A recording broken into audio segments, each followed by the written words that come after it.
Chapter 21. The Fourth Bomb. The door to the apartment 2C opened. Flora Bumbuck screamed, and Turtle flung herself on the pile of money they had been counting. It was Theo, not the thief. "Can I borrow your bike for a few hours? It's very important." Theo was not a runner like Doug, who was fuming about his being so late. He needed the bicycle to follow Otis Amber right now. Turtle stared at him in the stony silence. "I didn't make that sign in the elevator. Besides, you already kicked me for it. Please, Turtle." She still wouldn't answer. Punk kid. "I had a long talk with the police today, but I refused to tell them who the bomber was." "What's that supposed to mean?" "What does she think it means?" "It means that he and everybody else knows that Turtle is the bomber." "Never mind. Can I have your bike or not?" "Why do you want it?" Theo ground his teeth. "Take it easy. Anger won't help any more than blackmail did. Try being a good guy. I saw Angela in the hospital today. She sends her regards." "What's that supposed to mean?" "You let me have that bike, Turtle Wexler, or else." Turtle did not have to ask what "or else" meant. Police, bomber, Angela. But how did Theo find out?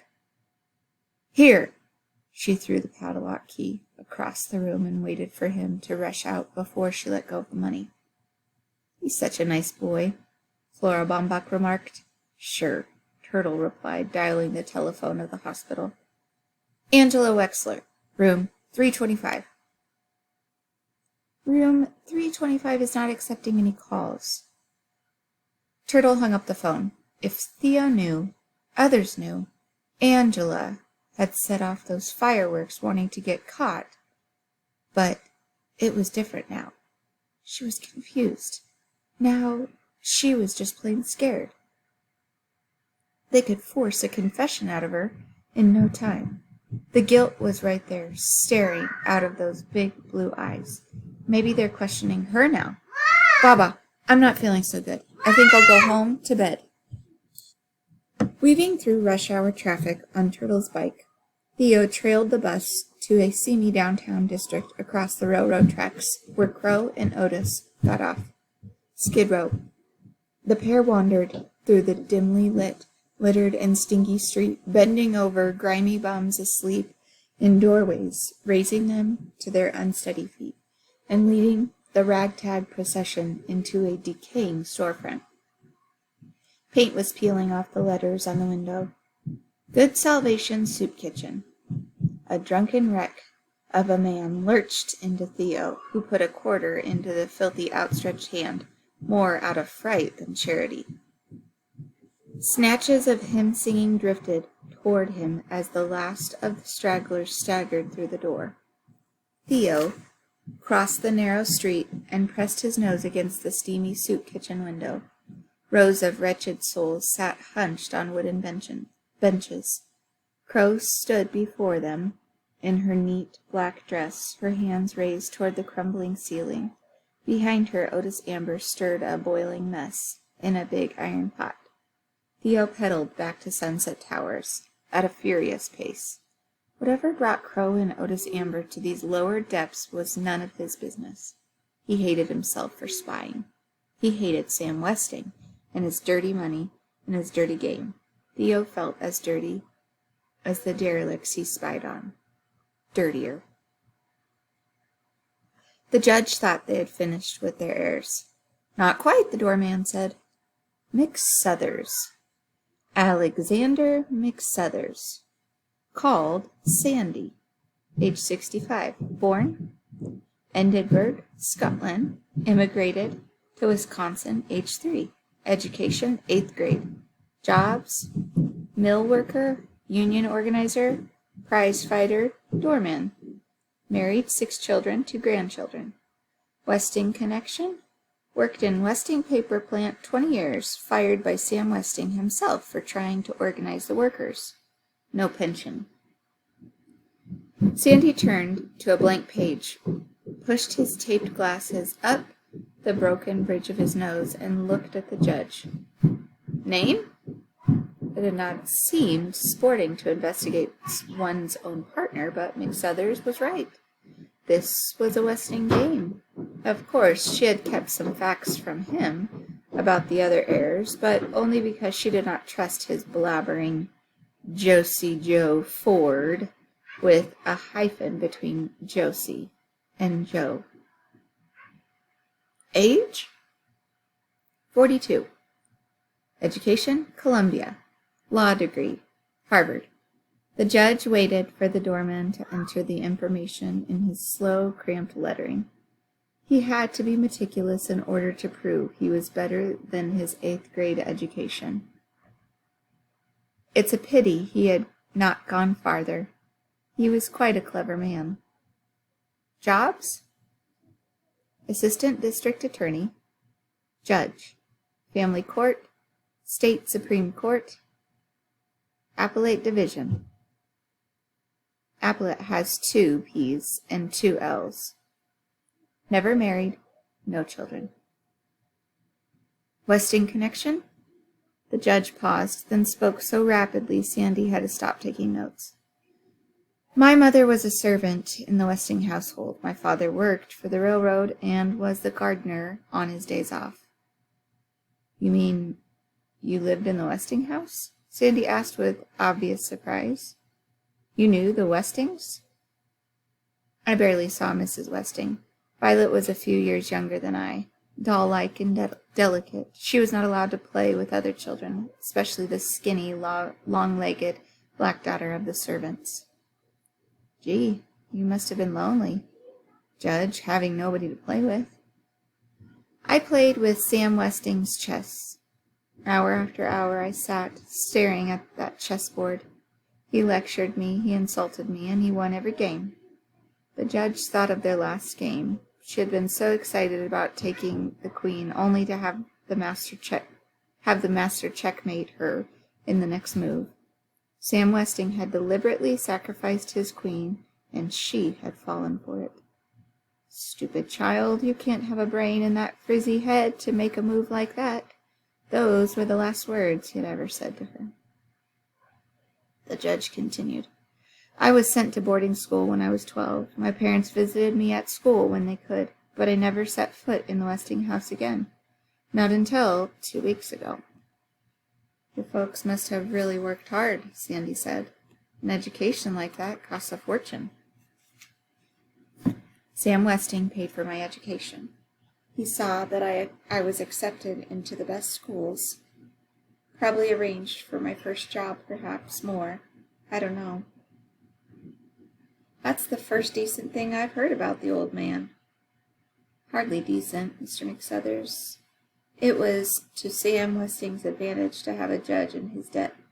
Needless to say, I have excused myself from every case remotely connected with the Westing affairs. You're awfully hard on yourself, Judge, and on him. Maybe Westing paid for your education 'cause you were smart and needy, and you did all the rest by yourself. This is getting us nowhere, Mr. McSuthers. Just right. Westing connection, education financed by Sam Westing. Debt. Never repaid. Theo, upset over his Skid Row snooping, took out his anger on the up button, poking it, jabbing it, until the elevator finally made its way down to the lobby. Slowly, the door slid open. He stared down at the sparkling, sputtering arsenal, yelled, and belly-flopped to the carpet as rockets whizzed out of the elevator, inches above his head. Boom! Boom! A blinding flash of white fire streaked through the lobby, through the open entrance door, and burst into the chrysanthemum of the color in the night. Then the elevator closed. The bomber had made one mistake. The last rocket blasted off when the elevator returned to the 3rd floor. Boom! By the time the bomb squad reached the scene, by way of the stairs, the smoke had cleared, but the young girl was still huddled on the hallway floor. tears streaming down her turtle-like face. "For heaven's sake, say something," her mother said. "Tell me where it hurts." The pain was too great to be put into words. 5 inches of turtle's braid were badly singed. Grace Wexler attacked the policeman. "Nothing but a childish prank, you said. Some childish prank. Both my children cruelly injured, almost killed. Maybe now you'll do something. But it's too late." Unshaken by the mother's anger, the policeman held the sign up that had been taped to the elevator wall. "The bomber strikes again." On the reverse side was a handwritten composition. "How I Spent My Summer Vacation" by Turtle Wexler. Grace grabbed the theme and shook it at her daughter, who was being rocked in Flora Baumbach's arm. "Somebody stole this from you, didn't they, Turtle? You couldn't have done such an awful thing. Not to Angela. Not to your own sister. Could you, Turtle? Could you?" "I want to see a lawyer," Turtle replied. The bomb squad, faced with 6 hours overtime, filling out forms and delivering the delinquent to a juvenile detention facility, decided it was best for all concerned to escort the prisoner to apartment 4D and place her in the custody of Judge Ford. Judge Ford put on her black robe and seated herself behind the desk. Before her stood a downcast child, looking very sad and very sorry. Not at all like the turtle she knew. "You surprised me, Turtle Wexler. I thought you were too smart to commit such a dangerous, destructive, and stupid act." "Yes, ma'am." "Why did you do it, Turtle? To hurt someone? To get even with someone?" "No, ma'am. Of course not." Turtle kicked shins. She was not the type to bottle up her anger. You do understand that a child would not receive a harsh penalty as an adult would. That there would be no permanent criminal record. "Yes, ma'am. No, ma'am." She was protecting someone. She had set off the fireworks in the elevator to divert suspicion from the real bomber. But who was the real bomber? Nothing to do but drag it out of her, name by name, starting with the least likely. "Are you protecting Angela?" "No!" The judge was astounded by the excited response. Angela could not be the bomber, not that sweet, pretty thing. Thing? Is that how she regarded the young woman? As a thing? And what had she ever said to her except, "I hear you're getting married, Angela," or "How pretty you look, Angela"? Had anyone asked her about her ideas, her hopes, her plans? If I had been treated like that, I would have used dynamite, not fireworks. No, I would have just walked out and kept right on going. But Angela was different. What a senseless thing to do, the judge said out loud. "Yes, ma'am." Turtle stared down at the carpet, wondering if she had given Angela away. Judge Ford rose and placed an arm around Turtle's bony shoulders. She had never wished for a sister until this moment. "Turtle, will you give me your word that you will never play with fireworks again?" "Yes, ma'am." "While we're at it, do you have anything else to confess?" "Yes, ma'am. I was in the Westing house the night that Mr. Westing died." "Good Lord, child, sit down and tell me." Turtle began with the Purple Wave story, went on to the whisperings, the bedded down corpse, the dropped peanut butter and jelly sandwiches, and her mother's cross, and ended with the $24 she had won. "Did either you or Doug Who call the police?" "No, ma'am, we were too scared. We just ran." "Is that a crime?" The judge said it was a criminal offense to conceal a murder. But Mr. Westing didn't look murdered, Turtle argued. He looked asleep, like he did in the coffin. He looked like he was a wax dummy. A wax dummy? Now Turtle was the one surprised by the excited response. The judge think it might have been a real wax dummy, not a corpse at all. Then what happened to Sam Westing? The judge regained her composure. Not reporting a dead body is a violation of the health code, but I wouldn't worry about it. Is there anything else, Turtle? Yes, ma'am, Turtle replied, glancing at the portable bar. Could I have a little bourbon? What? Just a little.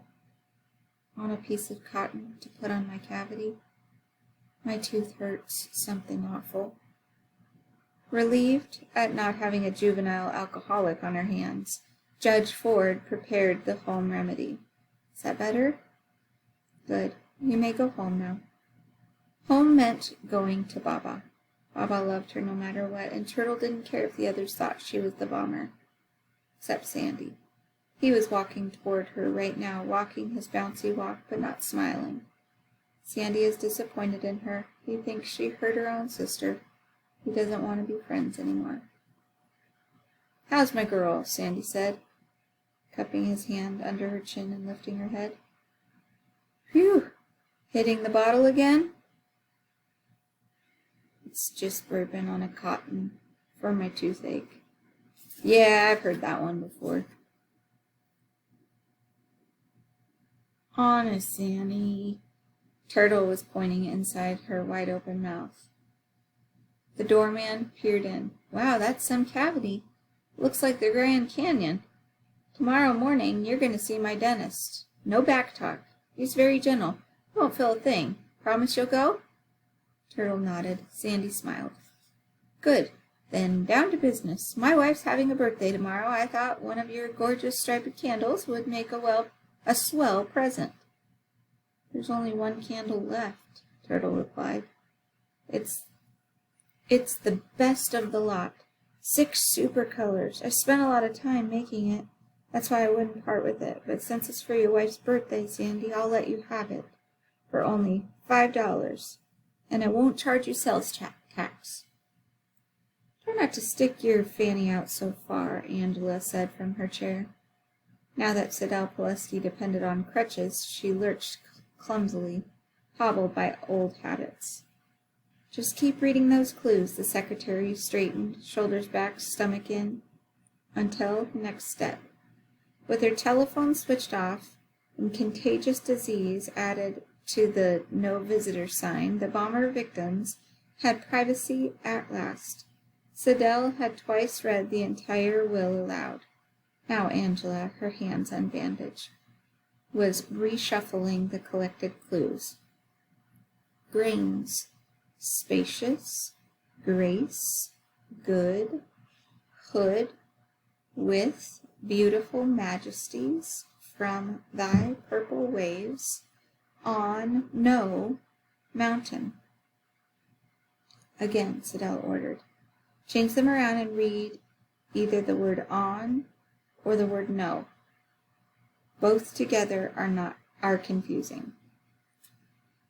Good, spacious grains with grace on thy purple hood waves from majesty's beautiful. Shh! Someone was at the door. Angela picked up the note that was slipped underneath. My darling Angela, I guess the sign on the door means I should stay away too. I understand. We both need time to think things over. I'll wait. I love you. Denton. What does it say? What does it say? Sidel pressed, but Angela read only the postscript out loud. Yes, you have another admirer. Chris wants to give you and Mrs. Pulaski one of our clues. Flora Baumbach has seen it too. The word is plane. Like an airplane? Sidel asked. No, plain like ordinary, like the wide-open plains. Plains, grains. Quick, Angela, read the clues again. Good hood from spacious plain greens, on with beautiful waves, grace thy purple mountain majesties. That's it, Angela. We got it! We got it! Sidel could barely control her excitement. The will said, sing in praise of this generous land. The will said, may God thy gold refine, America. Angela, America! Purple Mountain Majesties, Angela! Whoopee! Fortunately, Sidel Pulaski was close to the bed when she threw her crutches in the air.